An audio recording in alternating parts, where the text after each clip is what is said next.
Last কদিন ধরে আমরা একটা খবর জানতে পেরেছি যেটা সত্যি, এটা এখানে আলোচনা করার মতো জায়গা নয়।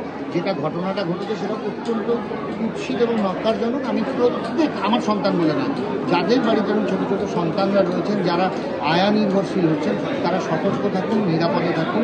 আয়া সেন্টারগুলোকে কঠোর ব্যবস্থা নেওয়া উচিত যদি এই ধরনের, কারণ কিছুদিন আগে আমরা দেখেছি বৃদ্ধ খুন হয়েছে। এই যে আমরা ওমেন্স এম্পাওয়ারমেন্ট নিয়ে কথা বলছি, একটা বাচ্চা ফুলের মতো, অভিনেতা, নেতা, অভিনেত্রী, নেত্রী সব ভুলে যান।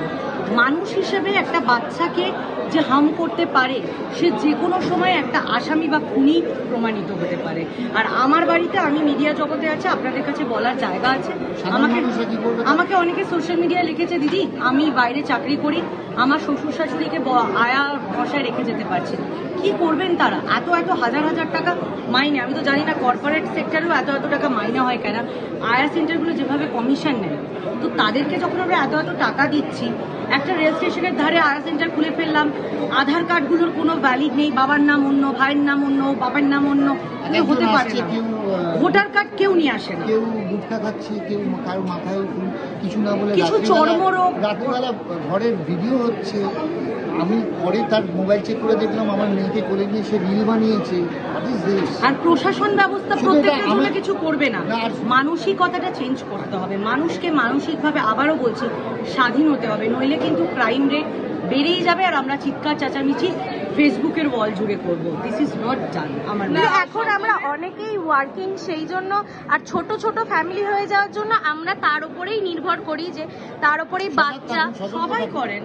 আমাকে অনেক সাংবাদিক বন্ধু বলেছে কাল যখন ফোন করেছেন, যে জানো দিদি আমার এরকম বা জানো শ্রীময় আমার বাড়িতে এরকম, আমার বাবাকে নেমে যে কি বুক, মানে লোক আয়ার ভয় চায় কি মানুষ চলে যাক তবু বাচ্চা আয়া রাখবো না। এইটা হয়ে গেছে, এখন মানুষের ভয় হয়ে গেছে। এখন কেমন আছে? ভালো আছে। আমার বাড়িতে কাঞ্চন কিছু বলুক চাই না বলুক, আমি বাইরেও প্রতিবাদ করি, আমি বাড়িতেও প্রতিবাদ করি, আমি অন্যায়ের বিরুদ্ধে লড়বো। তাতে যা খুশি লোক যা কিছু বলতে পারে, কারণ আমার মনে হয় আমার কাছের মানুষ, আমার কাছের বন্ধু বান্ধবের জীবনটা আমার কাছে অনেক দামি। আমার কাছে সোশ্যাল মিডিয়ায় লেখাটা দামি না। আমি লিখিও নি, আমি একজনের সাথে শেয়ার করছিলাম, সেখান থেকে নিউজটা গেছে।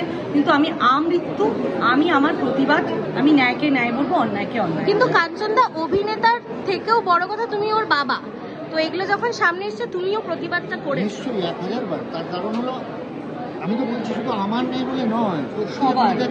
6 মাস 7 মাসের অবলা সন্তান, কি রে বাবা। আমি আমার কথা বলছি, আমি সবার ক্ষেত্রে বলছি, ওই জন্য বলছি, সবাইকে বলছি, সব বাবা আপনাদের বাড়িতেও সজাগ হন, নিরাপদে থাকুন, সতর্ক। আর যখনই এরকম কিছু দেখবেন, অন্যায়কে প্রশ্রয় দেবে না, আগে জানিয়ে দেবেন।